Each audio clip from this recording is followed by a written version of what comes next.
All right. So, John Dehlin, excommunication. Is this the big one? I don't know. I don't think so. Maybe. Could be. I don't know the exact charges that are brought against him, and I don't think any of you do either yet. Um, John Dehlin, if any of you don't know, he's a Mormon that has produced podcasts for at least the last 10 years. He kind of comes in ebbs and flows of his testimony and his view of the church. So there's been times when he's very positive and says very good things. There's been some podcasts that are more derogatory, and a lot that are unbiased, one way or another. So what's going on? Well, many of you remember Katie Kelly and the women in the priesthood shenanigans that went on. Shenanigans meaning a lot of different things around that. There was a lot of hoopla. I don't know the right word, but I'm sure you do. You have your own word. Use that word. All the things that were around that. John Dehlin has been a big supporter of gay rights, which is fantastic. He's been a big supporter women in the priesthood, and a lot of other, I guess, controversial subjects within the church. So he's very vocal. Were those things what has brought excommunication upon him? No, I don't believe so. I believe that John Dehlin has done a lot of positive things for the church. I believe that he's helped a lot of people maintain their testimony and maintain their faith. But I also believe he's brought a lot of people out of the church and brought a lot of negative publicity to the church. So for me and for, I'm sure, the powers that be, as stake president and bishop, who have summoned him to come and speak with them, what's the tipping point? Like when is the time to call him in and say, hey, we need to do something about this? Is it, when he's doing 50% good, 50% negative? Is it 60-40? Is it 99-1?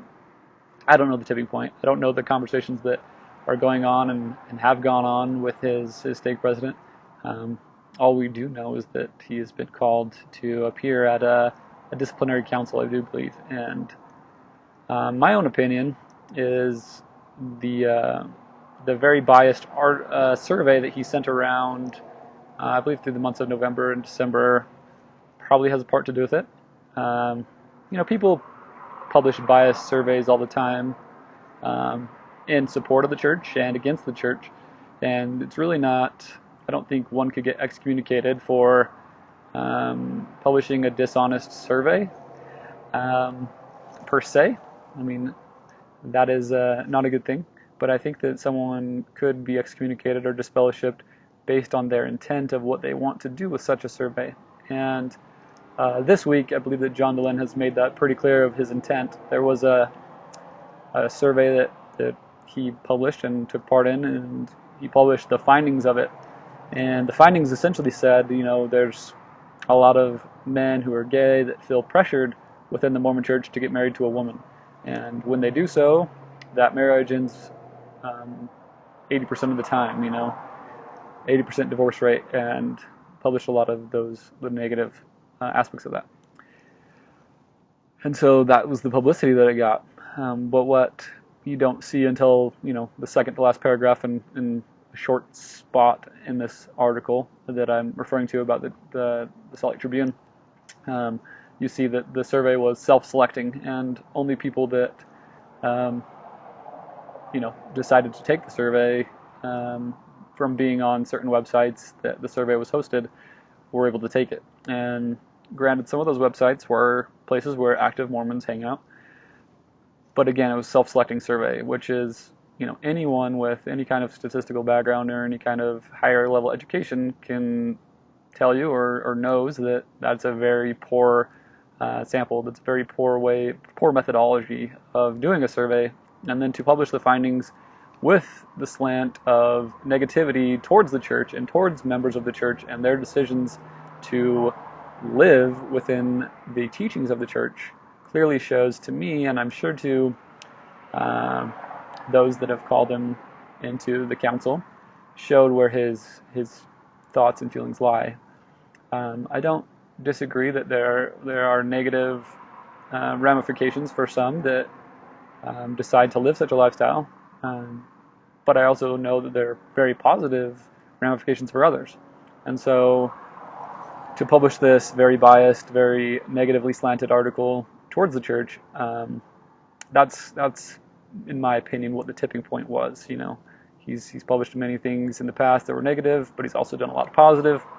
And now to come forward with this with the pure intent to do harm and not to uplift, not to build up, I believe was likely the tipping point. So there's my 2 cents. That is what I believe John Dehlin is being summoned about, and I hope that he isn't faced with take down the podcast or else you're excommunicated.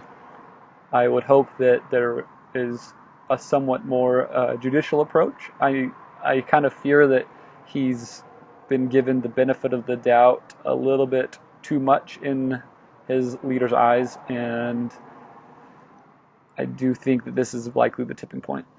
I don't think that this is a form of censorship as much as it is a form of, you can say what you want to say, but you can't say it while being in full fellowship, because what you're saying is negative, it's derogatory, it's misleading, and at times, lying. And so I hope that there is some sort of resolution where he can start attending church again. As far as I'm aware, he stopped roughly around the time of the Katie Kelly things. And if he comes back, I think that's great. I think that Katie Kelly should come back. I think that everyone should come back, and I think they should be able to voice their opinions. But I don't think that they can necessarily proselytize their opinions as doctrine or as truth, when a lot of times they're misleading and or lies. So I hope that answers some questions, and I hope to see you again. And just remember, you won't love it unless you live it. All right. Last night I had a dream that I was riding one of those old glass elevators in Sacramento, which basically means shopping malls. And I was thinking, for congregation, that's a good, roughly visualization of people in a congregation. Usually, would we today? I would probably do a certain ad around 100. So in the media, we find because it was a vacation week on schools, so a lot of people are out of town, public figures. But anyways, I was asked to give a sermon or a talk others to our congregation, lasting around 15 minutes. It isn't until a hidden video comes out or is what I spoke comes forward, and we realize talk given by President Uchtdorf in the general conference session. You were wondering if something you're about to do or 2014 is wrong, entitled "Perhaps that's one way you can gauge whether it's wrong or not." You can imagine yourself. I'll get into the talk that I wrote elevators with the world based on that talk. Would you still obviously that one do that based on ultimately, Jesus Christ is the only one, the Savior, whose opinion matters. But that'll make more sense that we, as I go.